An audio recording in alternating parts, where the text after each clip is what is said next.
Claudio Castagnoli and Ricochet in the Gold League. Excalibur brings up their match in Bola 14 years ago that Claudio won. And so this match was bizarre. Claudio drops him on the barricade, and the match is going along fine. And then all of a sudden, these 4,000 fans realized, hey, they're both bald. And this became the source of all of their chants. They chanted, these guys are bald. Baldy shit. Bald is awesome. Let's go Baldy. Baldy sucks. Bald forever.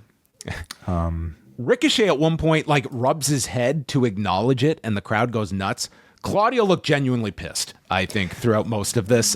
He was staying in character too, like a death it's kind of the demeanor he is to project, but it was also a case of like this was not necessarily enhancing things here. I felt this joke ran its course about 30 seconds in and just continued and continued. So I thought it actually spoke to perhaps how, I don't know, unspecial this match probably felt to the crowd. And that's disappointing to me because on paper, Ricochet versus Claudio for the first time in 5 years and outside of the WWE feels like a big deal to me. Clearly this crowd, this was the match on paper I was most interested in today. They like if it was a Will Ospreay in this match, I don't think they'd be. Well, he has hair, but if it was a bald Will Ospreay in this match, Kyle Fletcher better worry about his matches. I just don't think like they essentially hijacked this by they really did because I think this became more the focus and the match. And what does that tell you about the excitement for Ricochet in AEW?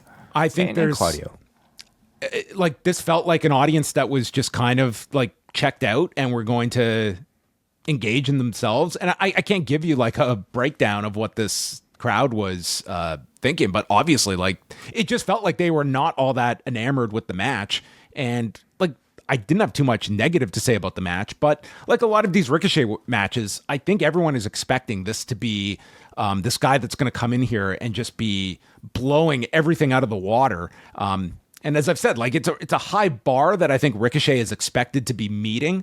And whether that's fair or unfair, it does feel as though like he's trying to be a Ricochet that is like 8 years older now than the Ricochet a lot of people were seeing on the independents. Yeah. Ricochet, certainly at that time in the Indies, felt very special. Even in NXT, he felt incredibly special. In the WWE, he was starting to feel less and less and less special every single week. And that might have worked its way to this point where even arriving in AEW, people aren't necessarily remembering the Ricochet from, PWG. They're perhaps seeing WWE mid-carder. There's also the issue of just the style catching up so much that Ricochet now kind of feels like he's wrestling like everybody else and not that much more special than, Commander, for instance. So Ricochet did his comeback. There was this awkward tope suicida where it felt as though whether Ricochet was like adjusting mid-move or Claudio was like at a different spot. I don't know what happened, but you could see like his knee buckles as he's running and then just crashes on top of Claudio and they just tumble on the floor. But they got up, they just continued. Claudio hit, Ricochet was pressed in the air, stood on his shoulders and turned it into a tilt-a-whirl and followed up with a Fosbury flop, which looked great. There's a double stomp by Claudio, applies the sharpshooter into a crossface, and then he takes Ricochet, crotches him on the barricade, and Ricochet is battling to beat the count, gets into the ring, and gets hit by a clothesline, and Claudio pins him in 13 minutes. And I understand, like in this round robin tournament, you want all the math to make sense and stuff. Guys have to lose and things, but on a larger front, it really does feel like Ricochet. He feels like a guy in AEW at this point. I don't know if he's necessarily come in and depending on what your expectation level was, and I think part of that was just this crowd reaction as well. To your point, like I think there are. Other match pairings, you would not have seen this type of reaction. This was just a really weird match, and I didn't think the work was bad. Like they had like a very nice wrestling match, but this was more the crowd kind of took this one over with all the stuff throughout most of it.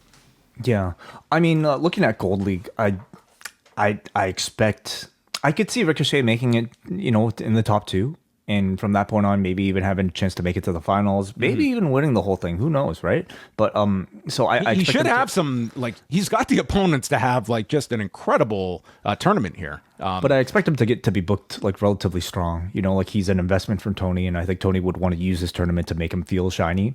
But they're kind of starting from a place where the audience isn't necessarily feeling that way about Ricochet, and it's going to take some form of reinvention, whether it be like some advancement in ring style, which I think at this point is an even higher bar than we could even imagine, or maybe as a character or in terms of storyline that'll really kind of like give him that extra boost. If you like this video, consider joining our Patreon, the Post Wrestling Cafe. Multiple bonus podcasts every week, ad-free shows, and access to our full archive. Otherwise, a like and subscribe is much appreciated. Thank you for watching.